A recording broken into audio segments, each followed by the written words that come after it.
Halo Sobat Dipa, kali ini kita akan membahas tentang psikotes keluarga. Apa itu psikotes keluarga? Psikotes keluarga merupakan salah satu alat atau sarana untuk menggali dinamika dalam anggota keluarga. Seperti kita ketahui bahwa keluarga itu tersusun atas keluarga inti dan keluarga besar. Keluarga inti seperti suami, istri, anak-anak, dan keluarga besar yang mungkin bisa masuk dalam keluarga kita dalam bangunan rumah itu seperti kakek, nenek, paman, bibi, cucu. Di dalam keluarga tersebut tentu ada interaksi yang menghubungkan antara dua orang, dan seringkali interaksi itu bersifat dinamis dan terkadang memunculkan hubungan seperti konflik, kasih sayang, komunikasi saling mempengaruhi dan sebagainya. Nah, pada kali ini kita akan membahas tentang layanan Dipa Psikologi yang berkaitan dengan psikotes keluarga.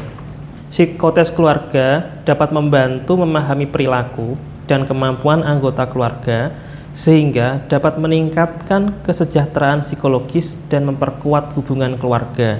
Tujuan dari psikotes keluarga ini untuk memprediksi, memahami perilaku anggota keluarga, kemudian melakukan intervensi. Nah, intervensinya ini adalah langkah selanjutnya setelah kita gali lewat pendekatan psikotes keluarga.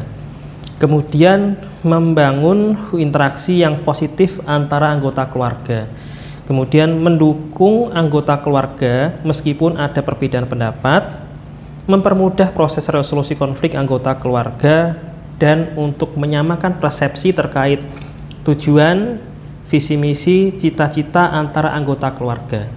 Psikotes keluarga ini bisa digunakan untuk penyelesaian konflik antara anggota keluarga seperti suami istri, kemudian juga bisa digunakan untuk calon pasangan. Dengan melakukan screening ini kita gali calon suami seperti apa dinamika psikologisnya, kemudian calon istri bagaimana dinamika psikologisnya, kemudian kita matchkan, kita diskusikan, oh sisi yang kontradiktifnya di sebelah sini, kemudian sisi yang matchnya di sebelah sini. Dengan adanya data yang tertuang, data yang tersandingkan itu, kita bisa saling untuk paparkan gitu, saling ditunjukkan untuk kedua belah pihak sehingga melakukan proses evaluasi dan proses pemaknaan gitu. Kemudian juga bisa digunakan untuk dua pihak dalam anggota keluarga seperti suami istri, kemudian kakek nenek, cucu kakek atau cucu nenek, kemudian paman ponakan dan sebagainya, yang itu melihat dinamika hubungannya gitu. Ataupun bahkan perwalian gitu, misalnya orang tua angkat dengan anak angkat gitu. Kita lihat bagaimana bentuk komunikasinya, bagaimana pemaknaan terhadap nilai-nilai yang keluarga itu seperti apa begitu. Selanjutnya, efektivitas psikotes keluarga. Jadi psikotes keluarga ini tidak bisa berdiri sendiri untuk mencapai tingkat efektivitas yang tinggi begitu. Jadi psikotes keluarga ini harus diiringi dengan tes-tes yang lain untuk melihat dinamika seseorang seperti tes intelijensi, kemudian tes kepribadian. Jadi seperti kita ketahui, aspek dari pribadi seseorang itu tidak bisa dipisahkan, sehingga kita juga harus gali bagaimana kemampuan kognitifnya dia dalam menyelesaikan masalah-masalah di keluarga begitu, atau bagaimana dinamika kepribadian dia yang berkaitan dengan mungkin kepercayaan diri, mungkin adaptasinya gitu, yang berkaitan dengan bagaimana dia menyelesaikan masalah-masalah di dalam anggota keluarga yang lain gitu. Psikotes keluarga ini akan efektif jika didampingi atau diiringi dengan pendekatan konseling keluarga. Jadi di dalam konseling tersebut, data dari hasil psikotes keluarga itu akan kita sandingkan, satu pihak dengan pihak yang lain itu akan mengetahui, kemudian akan melakukan sesi diskusi yang didampingi oleh psikolog gitu. Nah, psikotes keluarga ini digunakan sebagai data penggali. Nah, psikolog itu mendampingi anggota keluarga untuk menemukan gitu titik tengahnya itu di mana begitu setelah data itu dipaparkan dan diberikan satu sama lain. Kemudian apa saja sih yang digunakan untuk psikotes keluarga? Kalau di Dipa kita menggunakan 3 alat tes. Yang pertama itu tes bahasa cinta. Kemudian yang kedua itu tes relasi keluarga, dan yang ketiga itu tes keluarga fungsional. Jadi dengan adanya 3 alat tes ini Data yang dikumpulkan kami harapkan itu lebih komprehensif dan lebih bisa banyak menggali aspek-aspek yang ada di dalam pribadi anggota keluarga gitu. Untuk tes bahasa cinta seperti kita ketahui sudah umum ya, artinya teman-teman juga sudah banyak tahu gitu di sosial media bahwa ada 5 bahasa cinta, yaitu yang pertama kata-kata yang menguatkan, pelayanan, hadiah, waktu yang berkualitas, dan physical touch.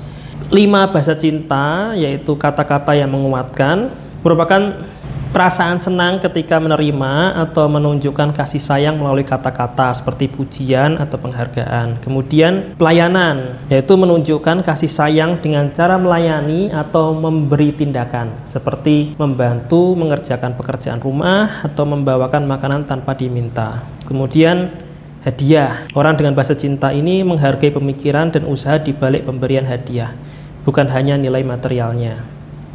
Kemudian waktu yang berkualitas, mengutamakan kebersamaan dengan orang-orang tersayang seperti saling bercerita, pergi berlibur bersama, atau mematikan ponsel saat bersama pasangan. Kemudian yang terakhir, physical touch, menyampaikan rasa cinta dengan sentuhan fisik seperti memeluk, berpegangan tangan, atau mengusapkan punggung, mengusap-usap punggung itu. Nah, teman-teman tidak asing lah, khususnya Gen Z ya, tidak asing dengan istilah bahasa cinta. Tetapi kita perlu screening kepada anggota keluarga yang lain untuk kita sandingkan. Jangan-jangan kita dengan bapak kita atau dengan ibu kita tuh nggak match gitu, sehingga apapun yang kita berikan sebagai pelayanan kepada anggota keluarga itu tidak ditangkap sebagai rasa cinta gitu, atau ember yang dia terima itu nggak penuh karena yang diharapkan bukan itu gitu. Inilah fungsinya kita melakukan screening dengan tes bahasa cinta untuk kita sandingkan bahasa cinta suami seperti apa, bahasa cinta istri seperti apa, kemudian kita paparkan gitu. Oh ternyata suami bahasa cintanya pelayanan gitu, kemudian istri bahasa cintanya pemberian gitu. Sehingga dengan adanya pendampingan oleh psikolog, data yang didapatkan dari proses psikotes bahasa cinta ini baiknya seperti apa sikap suami, baiknya seperti apa sikap istri, dan sebagainya. Alat tes kedua yang kita berikan untuk menggali dinamika anggota keluarga yaitu tes relasi keluarga. Tes relasi keluarga namanya relasi ya, yaitu hubungan. Jadi nanti yang dites ini 2 orang yang terhubung, ada interaksi seperti suami, istri, kakek, nenek, kakek, cucu, paman, ponakan, dan sebagainya, yang dimana ada interaksi atau orang tua wali dengan anak asuh dan sebagainya. Nah, di dalam tes relasi keluarga ini kita menggali beberapa hal seperti kepercayaan, pengakuan, keadilan, kepekaan, afeksi, dan pembatasan. Kita gali dulu ya terkait kepercayaan anggota keluarga. Kepercayaan anggota keluarga merupakan rasa aman dan yakin bahwa anggota keluarga tidak akan menyakiti atau mengkhianati. Keterbukaan, tidak perlu menyembunyikan sesuatu atau tidak perlu takut mengutarakan sesuatu. Saling mendukung satu sama lain, saling menghormati dan menghargai satu sama lain. Dalam kepercayaan ini akan mengurangi rasa cemas, takut, kesepian, dan overthinking. Jadi kita akan gali bagaimana anggota keluarga satu dengan anggota keluarga satu yang lainnya, tingkat kepercayaannya seperti apa. Kemudian pengakuan. Pengakuan ini mengacu pada proses menerima dan mengakui anggota keluarga baik secara emosional, sosial, maupun dalam konteks hubungan antar pribadi. Penghargaan, pengertian, dan dukungan dari anggota keluarga. Adanya penerimaan emosional berupa dukungan kasih sayang dan pengertian. Adanya penerimaan sosial berupa diakui dan diterima dalam konteks hubungan sosial keluarga. Dan adanya penerimaan akan perbedaan, menghormati keunikan, perbedaan minat, sifat, dan karakter anggota keluarga. Untuk poin ketiga, yaitu keadilan anggota keluarga, merupakan memperlakukan semua anggota keluarga dengan adil, menghormati hak dan kewajiban semua anggota keluarga, keadilan dalam pengaturan, dukungan emosional, dan sumber daya terhadap anggota keluarga, serta keadilan anggota keluarga memperhatikan kebutuhan masing-masing anggota keluarga. Untuk aspek keempat yaitu kepekaan anggota keluarga merupakan responsif terhadap kebutuhan anggota keluarga, baik dukungan fisik maupun emosional. Jadi dia cekatan gitu, responsif gitu. Kemudian cepat membantu dan mensupport anggota keluarga yang sedang kesulitan, tidak fokus memikirkan diri sendiri, dan saling terbuka terhadap perasaan anggota keluarga. Kelima, afeksi anggota keluarga merupakan kasih sayang yang diwujudkan dalam keluarga melalui berbagai bentuk interaksi dan perilaku,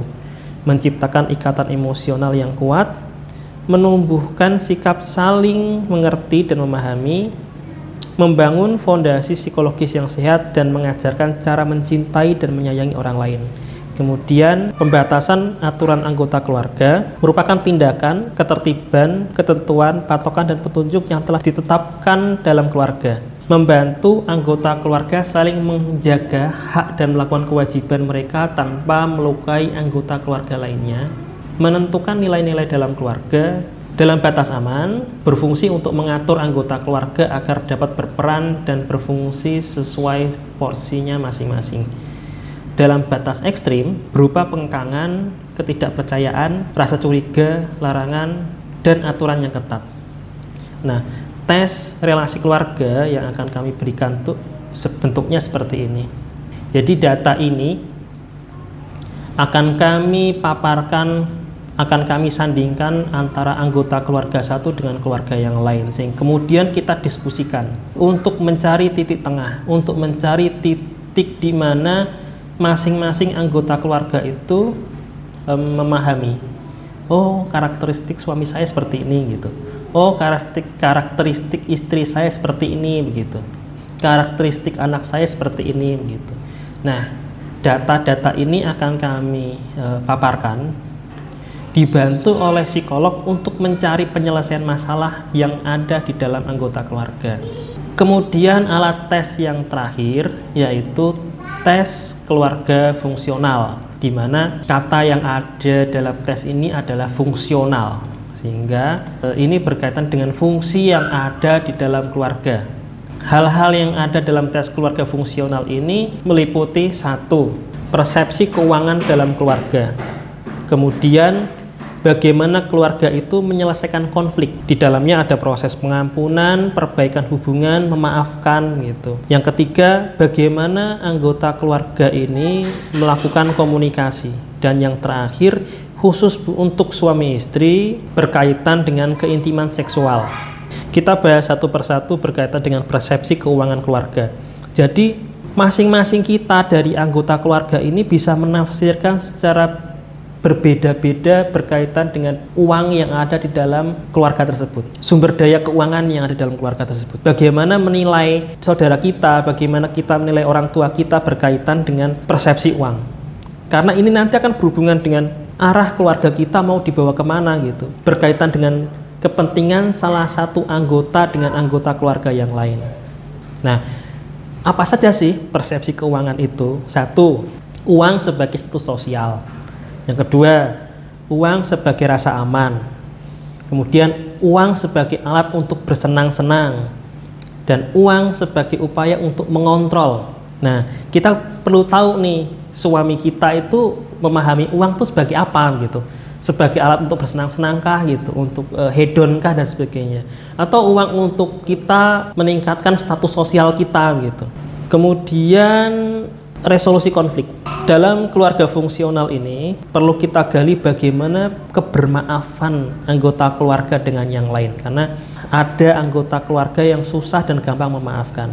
Jadi resolusi konflik ini berhubungan dengan kelegaan hati, kelapangan hati untuk memaafkan, upaya belajar dari kesalahan atau dorongan untuk mengulang-ulang kesalahan terhadap anggota keluarga, dan berupa kesalahan yang disengaja atau tidak disengaja oleh anggota keluarga.